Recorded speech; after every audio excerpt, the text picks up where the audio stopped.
அம்பேத்கர் பெயரை பிக் பாஸ்குள்ள ஏன் வந்து தடை பண்ணாங்க, எதனால மியூட் பண்ணாங்கன்னு ஒரு சர்ச்சை எழுந்திருக்கு. பிக் பாஸ் எப்பவும் வந்து ஏதாவது ஒரு சர்ச்சையை கிளப்பிட்டே தான் இருக்கும். சொல்ல போனா அந்த நிகழ்ச்சி ஆரம்பத்துல இருந்தே நல்லா போனாலுமே ஒரு சில விஷயங்கள் வீட்டுக்குள்ள போட்டியாளர்கள் பண்றதாகட்டும் இல்ல நிகழ்ச்சி தரப்பினர் பண்றதாகட்டும் அது சர்ச்சையை தான் ஏற்படுத்தும். அந்த வகையில இந்த சீசன்ல வந்து பாத்தீங்கன்னா ஸ்கூல் டாஸ்க் போயிட்டு இருக்கு. இந்த ஸ்கூல் டாஸ்க் போயிட்டு இருக்கும் போது வினோத் அவரு எல்லாருக்குமே பாடம் எடுத்துக்கிட்டு இருக்காரு. அப்போ கானா வினோத் அவர் எந்திரிச்சு ஒரு முக்கிய கருத்தை சொல்லி இருக்காரு. அதுல டாக்டர் பி.ஆர். அம்பேத்கர் அவர்களோட பெயரை சுட்டி காட்டி பேசி இருக்காரு. ஆனா சேனல் தரப்பு வந்து அந்த ஒரு வார்த்தையை மட்டும் மியூட் பண்ணிட்டாங்க.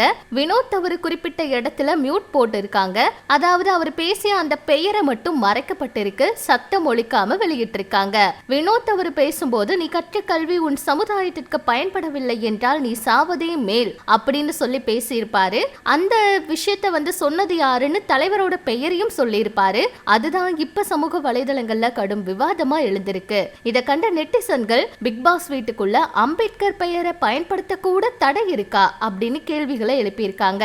ஒரு கல்வி சூழல் சார்ந்த டாஸ்க்ல இத்தகைய ஒரு முக்கிய தலைவரோட பெயரை கூட பயன்படுத்த கூடாதுன்னு நிகழ்ச்சி தரப்பு நினைச்சது ஏன் அப்படிங்கிற மாதிரி குழப்பம் நிலவுது. சமூக நீதியை பேசுபவருடைய பெயரையே மறைக்கப்பட்டது பிக் பாஸ் நிகழ்ச்சியில இன்னொரு பெரிய விமர்சனத்தை கொண்டு வந்திருக்கு. வீட்டுக்குள்ள போறவங்க அதாவது அவங்க இஷ்டத்துக்கு ஏதேதோ விஷயங்கள் பண்றாங்க, அந்த மறைக்கப்பட வேண்டிய விஷயங்கள் எல்லாம் கூட மறைக்கல. ஆனா இந்த மாதிரி ஏதாவது ஒரு நல்ல விஷயம் பண்ணும்போது எதுக்குங்க மறைச்சுக்கிட்டு இருக்கீங்க? இந்த வீட்டுக்குள்ள காதலோட நிறைய பேர் சுத்திக்கிட்டு இருக்காங்க, நிறைய பேர் வந்து ஏதேதோ விஷயங்கள் பண்ணிக்கிட்டு இருக்காங்க, எல்லை மீறி எல்லாமே நடக்குது, அது எல்லாம் மறைக்காம நீங்க வந்து போட்டு காமிக்கிறீங்க டிஆர்பிக்காக. இந்த மாதிரி நல்ல விஷயங்களை ஏங்க போட்டு காமிக்கலாம் அப்படிங்கிற மாதிரி நிறைய பேர் கேள்விகளை எழுப்பிட்டு இருக்காங்க.